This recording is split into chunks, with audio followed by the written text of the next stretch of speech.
So there's a few misconceptions with third eye, and first and foremost, third eye is real. You should open it, and don't believe anybody that tells you not to or that it's dangerous to. You should be opening your third eye. If you're watching this video, you've come across some information that tells you that third eye is real, and maybe you want to learn a little bit more about that.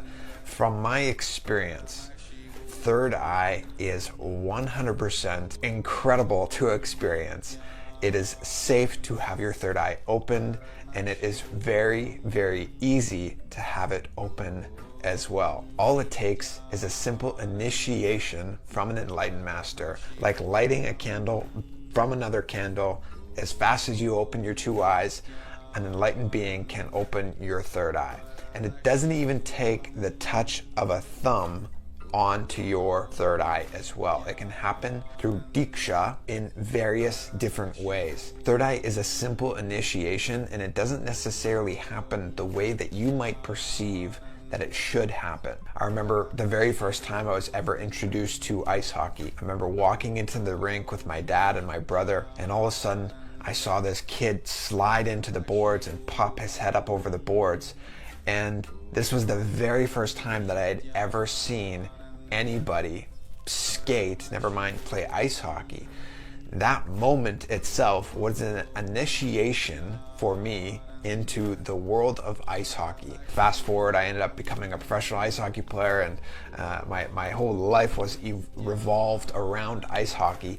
And it all started with that simple initiation of just seeing the game. And as soon as I saw the game, I just fell in love with it. Third eye and awakening of a third eye from an enlightened being happens in a very similar way. A few years ago now, while I was living in India in my guru's ashram, I was backstage waiting behind the curtain to start one of our yoga classes. And during this time, my guru Bhagavan Nityananda would be sitting there while guiding all of the students and all of the program participants through the yoga sequence. Before the curtain had opened, my guru was walking out to sit on his simhasan, and right when he walked out onto the stage and the curtains closed, I was standing there and performing namaskaram. And as he came, I was just admiring like the dress he was wearing and the way he was looking. And while he was talking with one of his disciples, as I was admiring him, he just turned and looked right at me with this huge smile on his face. And I was just standing there, and I was just like, oh, like my kundalini just shot up all the way up to my third eye, to the Anya chakra. And I'm able to play with my kundalini, but I'm never able to just shoot it up to my third eye just like that.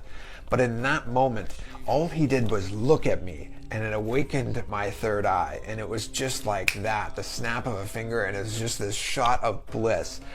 And this is how simple it is to awaken your third eye by an enlightened master. Now, the main thing that you need to understand is the misconceptions of how difficult it is to open your third eye.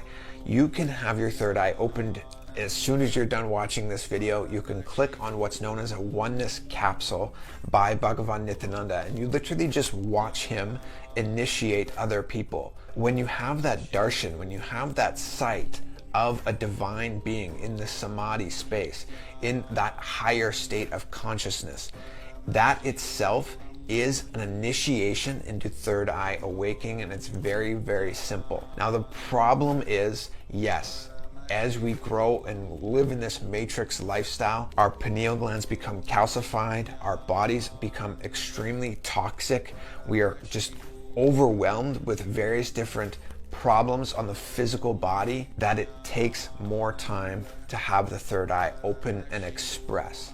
Now, if you are struggling with this process of using your third eye and having it really blossom, you need to work continuously on detoxifying your body, as I did, but it's a very simple process, such as cutting out fluoride, using turmeric, making sure that you're consuming only vegetarian foods, ahimsa or non-violent foods as well. It's a very simple transition to make, but you need to understand that you actually need to start using your third eye in order to express it more. The third eye is known as the anya, the will. Anya chakra, using your will, using the power of your visualization and manifesting with that visualization, moving forward to create the reality in whatever way that you're wanting to. This happening on the physical level, just in your day-to-day life, is a way that you can start expressing third eye. As you do this, the quantity of your consciousness will begin to expand. The quality of your consciousness is always going to be the same. Your consciousness, my consciousness, even an enlightened being's consciousness. The quality itself is always the same, but the quantity is what we are working on. So increasing the quantity of your consciousness by consciously using your third eye throughout your day, being very aware of keeping it detoxified, clean, and healthy. And as I said, there's various different ways that you can do this. The most simplest ways are consuming harataki powder every evening. If you don't know what that is, I've already done videos on that. Using processed turmeric on your third eye. So this is what processed turmeric looks like, kumkum. You can also use just straight turmeric, which is very bright yellow. I tend to not always plaster it on because it makes my eyebrows all yellow and stains them for the longest time. So I prefer to apply processed turmeric on my third eye, and I do this every day. You can apply turmeric on your forehead every evening and fall asleep with the turmeric there. And as I said, you should definitely be practicing a vegetarian lifestyle as well. When you start using your third eye and start connecting with others and start getting into that space of Advaita and oneness with everybody, it is such an incredible experience. It's very empowering, and it makes you understand that you are a spiritual being first and foremost. You're not just this limited human being, and you can create and play with the reality outside of you.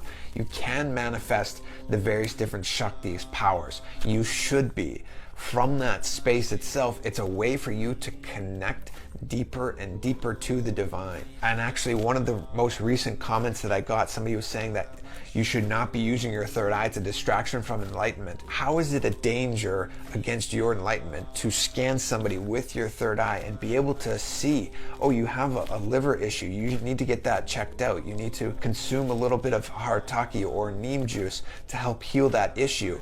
When you're scanning and using your third eye with the context of enriching that being, because you are in the space of oneness with them, you cognize that they are also the divine, that you are the divine, everything is the divine, your life becomes a play, becomes an incredible spiritual journey. It does not become something egotistical where you feel like you're better than everybody else on the spiritual path. Third eye is a power that you should be using. It should be awakened, and it is very simple for you to do.